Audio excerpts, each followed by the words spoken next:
There is a stone in Lebanon that weighs 1,650 tons. It was cut by hand. No machine on earth can lift it today.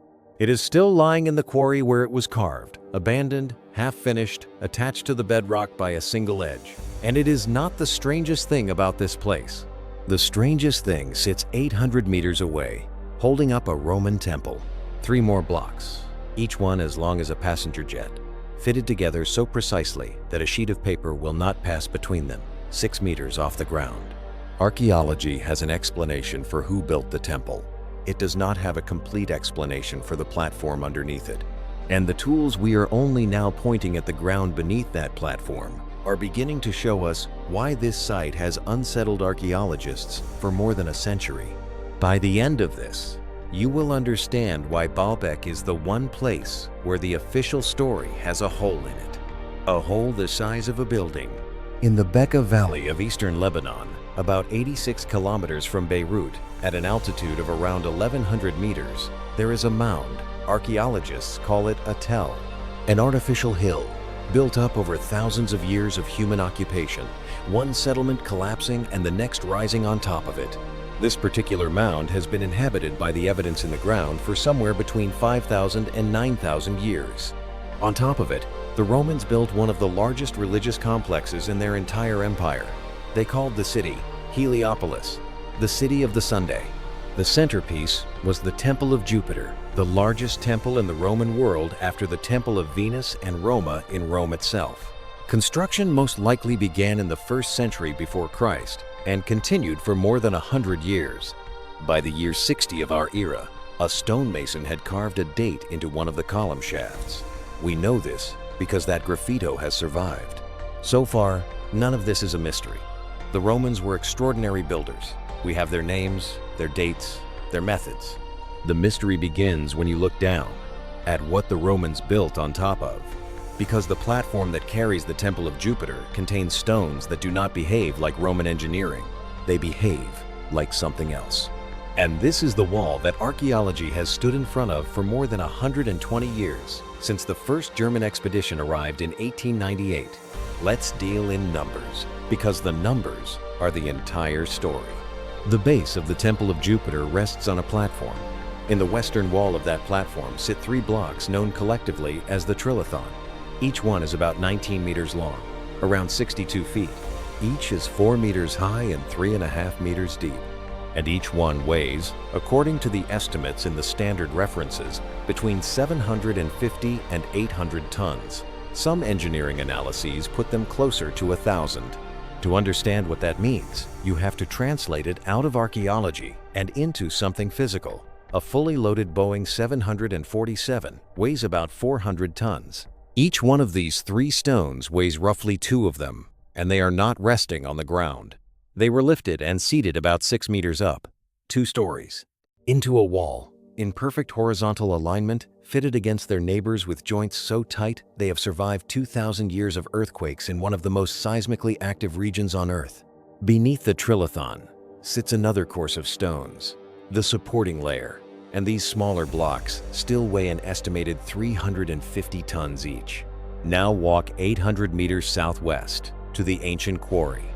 3 more monoliths are still there, never moved. The first, the stone of the pregnant woman, weighs close to 1,000 tons.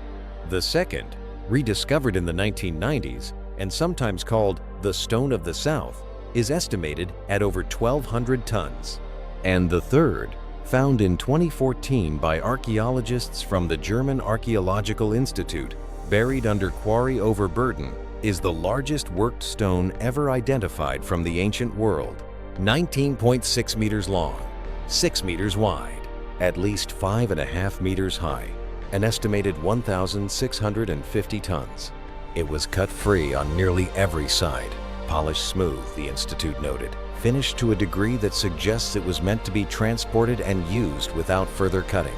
And then, for reasons no one knows, it was left exactly where it lay. The most ambitious single object the ancient world ever attempted, abandoned in the middle of the work. Every number you have just heard is documented. None of it is in dispute. Here is where the honest version of this story gets more interesting than the sensational one. If you ask mainstream archaeology whether the Romans could have moved these stones, the answer is, broadly, yes. In 1977, the archaeologist Jean-Pierre Adam worked through the problem in detail. The number of workers, the length of the lever arms, the teams of draught animals, the timber sledges and rollers, the capstans, the prepared roadway from quarry to site, the ramp and lever systems used to raise the blocks into place. His conclusion was that the operation was feasible with methods and resources plausibly available to the Roman imperial machine. The archaeological mainstream broadly accepts those calculations. In their view, the Trilithon is an astonishing achievement of organization, but not an impossible one, and not evidence of unknown technology. That is the consensus, and an honest investigator has to put it on the table plainly. So let's put the hard part on the table too. No one has ever moved a stone of this size by those methods. Not as a reconstruction, not as an experiment, not once. The feasible on paper calculation has never been demonstrated in the field at anything close to this scale.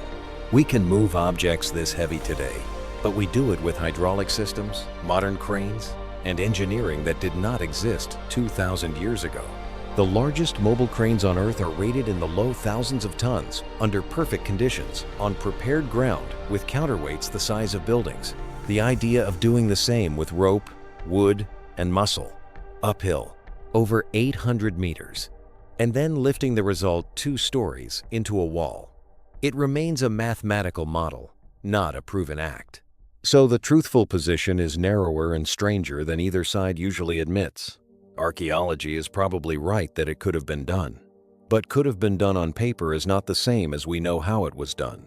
That gap between the equation and the evidence is real, and it is the smallest of the gaps at Baalbek. The Romans did not build on empty ground.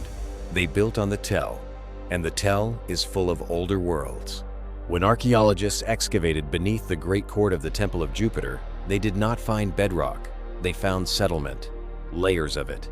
Traces of occupation from the Middle Bronze Age, roughly 1900 to 1600 years before Christ, built directly on top of an even older layer of human habitation from the early Bronze Age, around 2900 to 2300 before Christ. Cleaning and excavation of the Temple Hill in the 20th century reached down to Neolithic levels and produced early Bronze Age pottery. Recent synthesis work confirms an ancient occupation mound beneath the Roman courts, with cultural layers reaching back thousands of years before Rome ever arrived. So we know, for certain, that this was a sacred or significant place long, long before the Romans chose it. They did not invent Baalbek, they inherited it. They built their city of the sun on top of a hill that had already been holy for 2,500 years before the first Roman surveyors set foot in the valley. That alone reframes everything. The Romans were the most recent builders here, not the first. And the deeper question, the one that excavation has not fully closed, is about the great platform itself. The standard view attributes the megalithic podium to the Roman construction program, but a strand of researchers, and notably some recent academic work synthesizing the evidence, has argued that the layout and the construction phases of the platform may not fit neatly into the Roman timeline, and have called for the site's chronology to be re-examined. Notice the careful language there. That is not a claim that aliens built it. It is professional archaeologists saying the dating is not as settled as the guidebooks pretend. When the experts themselves say we need to re-examine when this was built, that is the sound of a wall being knocked on from the inside. For most of Baalbek's modern history, there was only one way to find out what lay beneath it: dig. And you cannot dig under a 2,000-year-old temple that is also a World Heritage Site without risking the very thing you are trying to study. So, for over a century, the question of what is under the platform stayed mostly unanswered. Not because no one cared, but because the only tool was a shovel, and the shovel was forbidden. That is what has changed. And this is the part of the story that is genuinely new. We can now see into solid stone and packed earth without touching either. Consider what happened at the Great Pyramid of Giza. In 2017, a team called Scan Pyramids announced in the journal Nature the discovery of a previously unknown void inside the pyramid, a space with a cross-section similar to the Grand Gallery and a minimum length of 30 meters, sitting above it, undetected for 4,500 years. They did not move a single stone. They used muon tomography, imaging the structure with cosmic ray particles that pass through hundreds of meters of rock before decaying. It was the first major internal structure found in the Great Pyramid since the 19th century, and it was confirmed by 3 independent detection methods. Consider the Nazca Lines in Peru, where airborne LiDAR and AI-assisted analysis of imagery have pulled hundreds of previously invisible figures out of the desert in a matter of months. Patterns the human eye had walked past for 1,000 years. And consider ground-penetrating radar, the workhorse of modern archaeology, which fires electromagnetic pulses into the earth and reconstructs what is buried from the echoes. Increasingly, that radar data is processed with artificial intelligence, which can pull coherent structures out of noisy returns that a human analyst would miss. Systems now combine radar, electromagnetic survey, and AI-driven 3-dimensional imaging to map what lies underground without breaking the surface.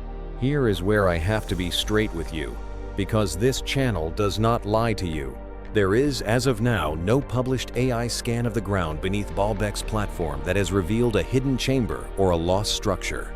Anyone who tells you otherwise is selling you something. What is true, and what is genuinely significant, is that for the first time in the history of this site, the technology exists to ask the question without a shovel.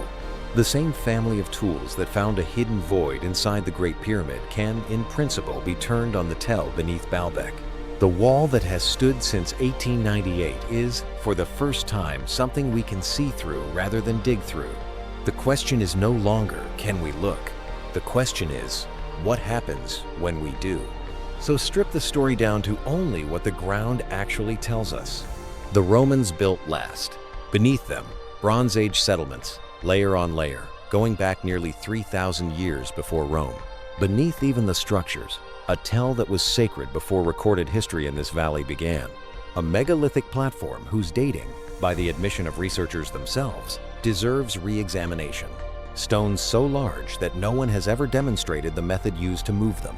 And a single abandoned monolith in the quarry that remains, to this day, beyond the lifting capacity of any machine humanity has ever built. Now ask the only question that matters. If the Romans inherited this place, if they built their temple on a platform of stones, whose scale they never matched anywhere else in their entire empire, at any other site, in any other century, then who cut and placed the first stones? And when? We do not know. The mainstream answer is that it was still the Romans, working at the absolute outer limit of their capability for reasons of imperial prestige. The alternative, that the foundation predates them, built by a culture we have not identified, using methods we have not reconstructed, is not proven. But it is no longer a fringe whisper either. It is a question that serious people are now asking, with serious tools. There is no known civilization in the historical record that built at this scale, in this place, before Rome. That is not a mystery the alternative theorists invented. That is a blank space on the official map. Here is the thought that should keep you awake. We tell ourselves a comfortable story about the past, that human capability rises in a straight line, that the deeper you dig, the cruder the work becomes, that the oldest things are always the simplest. Baalbek breaks that line. Here, the largest, the heaviest, the most precise stonework sits at the bottom. The further down you go, the more impossible the engineering becomes. The Romans, masters of concrete and arches and aqueducts, an empire of engineers, built the lighter, the later, the smaller part of this site. The truly monumental work is older, or at the very least, unexplained. That inversion is the real anomaly, not a single stone, the direction of the whole thing. And it connects to the question this channel keeps returning to. Across the ancient world, at Giza, at Sacsayhuaman, at Baalbek, we keep finding the same signature. Foundational stonework at a scale that gets harder to explain the older it is, attributed to cultures we are told had only rope and muscle. If that signature is real, if it is not coincidence, then somewhere in deep prehistory, before the civilizations we have names for, something or someone was building at a level we have spent 2,000 years failing to reproduce. And then it stopped. And the memory of how was lost so completely that even the Romans, standing on top of it, may not have known what they had inherited. We are not the first advanced builders on this planet. Baalbek is the place where that sentence stops being a theory and starts being a stone you can stand next to. 1,650 tons of it, still lying in the quarry, still waiting. For over a century, we could not look beneath the platform. Now, finally, we can. So before anyone does, before the radar goes into the ground and the answer comes back, ask yourself one thing. What are we more afraid of finding? That there is nothing down there, or that there is?